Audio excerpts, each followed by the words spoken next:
me tell you something. As a woman who was once this little girl, then a teenager, and then an adult, a newlywed, a mother, and growing into the committed coach I am today, I never stopped feeling feelings along the way. Feelings of love, of hope, of fear, of loss, of anxiety, of stress, a cocktail of different emotions that sometimes I never even had the words to properly describe. The kind of feelings that would cloud your thinking, that would make you go into analysis paralysis. And no matter how busy you make yourself, they all come back to you the moment you get some downtime. Like after you finish sending that important email, or that important meeting, or after a heavy workout, it all comes back. It's as if you were running so hard, so quick, so fast, and the moment you stop running, you discover that you really have not come very far from the starting point.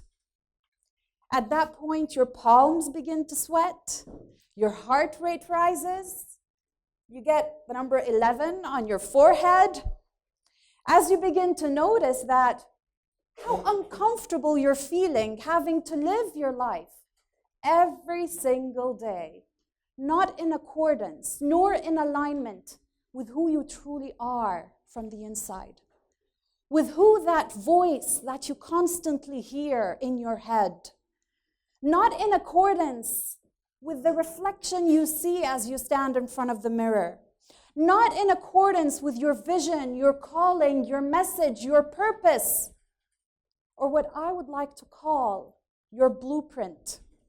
Are you following me? It's that blueprint, that which you wish to leave behind, that which you wish to be known for. And sometimes you do not even dare share those thoughts or ways of thinking or feelings with those around you. Because one, they either do not conform to the norm, and hence you fear being judged or looked down at. And so the other option would be is for you to be molded into the shapes and colors of those around you. And by around you, I mean society, our families, relatives, friends, colleagues and managers, citizens and governmental policies, parents, spouses, being molded into their way of thinking, into how they see the world. That not only puts us at risk of not living our true potential, puts us at risk of settling. And what happens then? We are agitated. We are unhappy. We are not content. We're not satisfied. We are not living our blueprint. Our environment and our life conditions are not in alignment with who we truly are.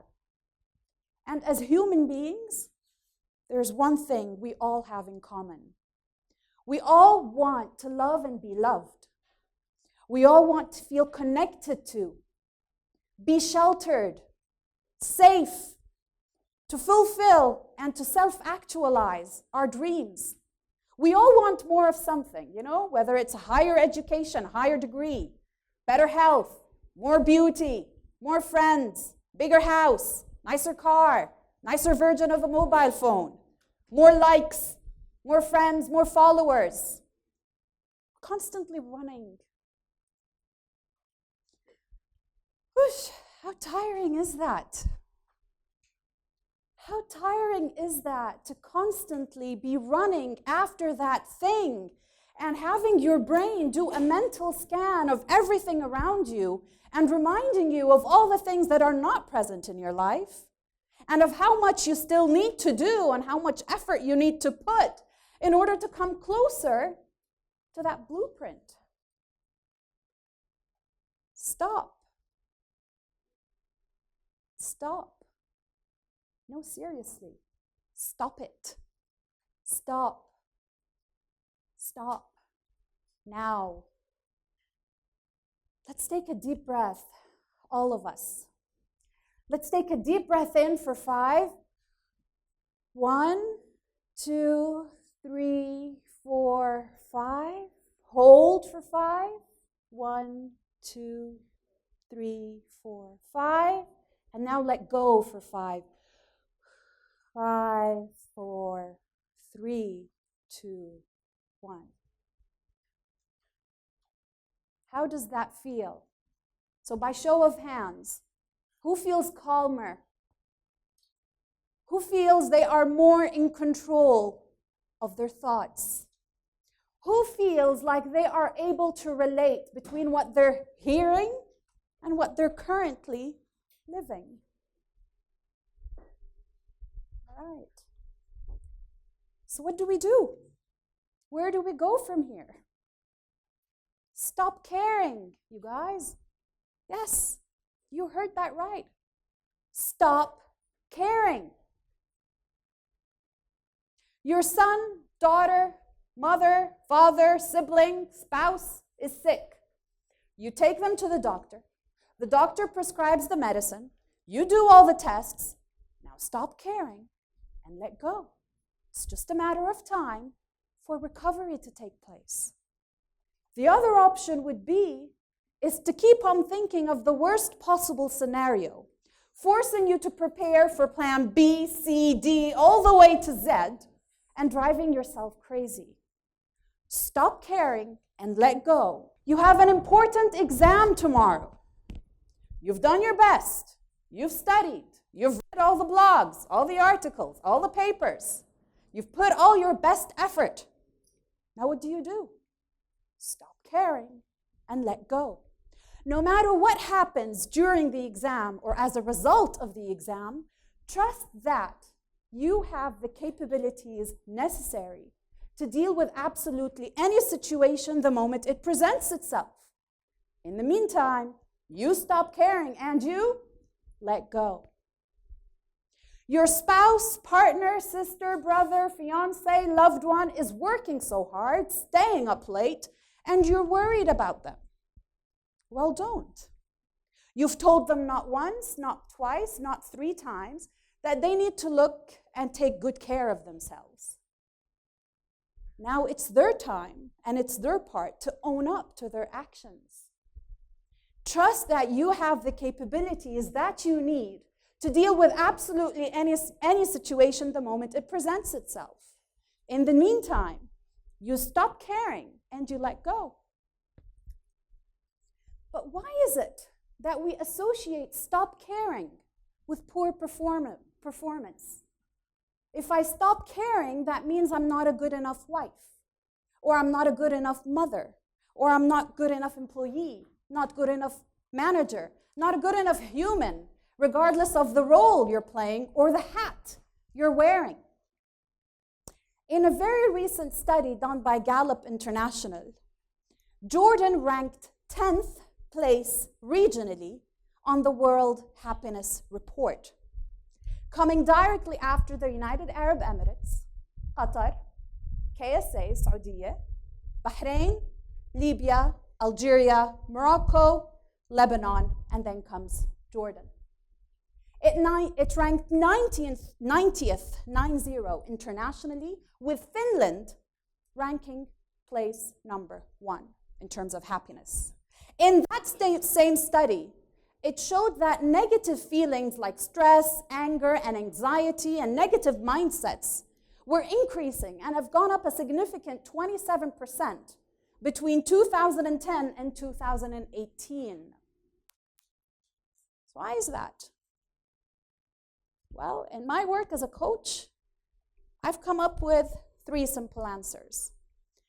Attachment theory. In attachment theory, there are 3 types of attachment. And it involves the relationships and the types of attachments between us as human beings. Type number 1, there are those who are securely attached. Those are the people who are very comfortable in their own skin. They have a good sense of self-confidence, self-worth, self-love. They have been raised and brought up into very stable families. They saw an example of a secure relationship between their parents, and talking about emotions was a regular table topic. They believed that it is their right to receive and not just to give. Then there are the anxiously attached. That's type number 2. Those people who are more comfortable in the skin of others than they are in their own.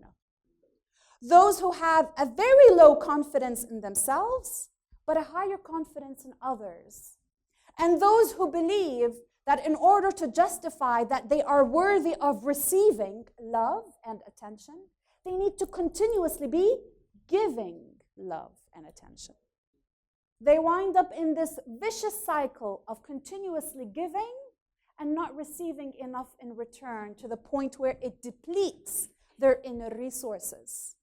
Then you've got the last type of attachment, the avoidantly attached. Those are the people who have a very high regard to themselves, but very low to others. Meaning everybody is there to serve them. They have a very thin ego, and they believe that everybody's there to give them. They do not like to give you attention or love. They do not like you to be attached to them. They don't want you to have feelings for them, because the moment you do, you're going to start asking them for in return. And they don't like that. Because 1, they don't feel like they need to give you anything. And 2, they don't want to. And the moment you are in conflict together, they disappear. So now, after I've laid out the 3 different attachment types, I would like you to take the time and gain a better understanding of which attachment style is closest to you or best describes you. The goal is that once we begin to understand our attachment type, we can now understand why is it so difficult for us to care less and let go more. You see, in the way our societies, environments, families, communities, cultures are brought up, our men are not raised in a way to feel comfortable expressing emotion, because that will make them less of a man. And our women are raised in a way whereby they are told not to show too much emotion, because otherwise she'll make the man run away. So what this happens is the mixture of the attachment style makes it such a challenge for us to care less and let go more.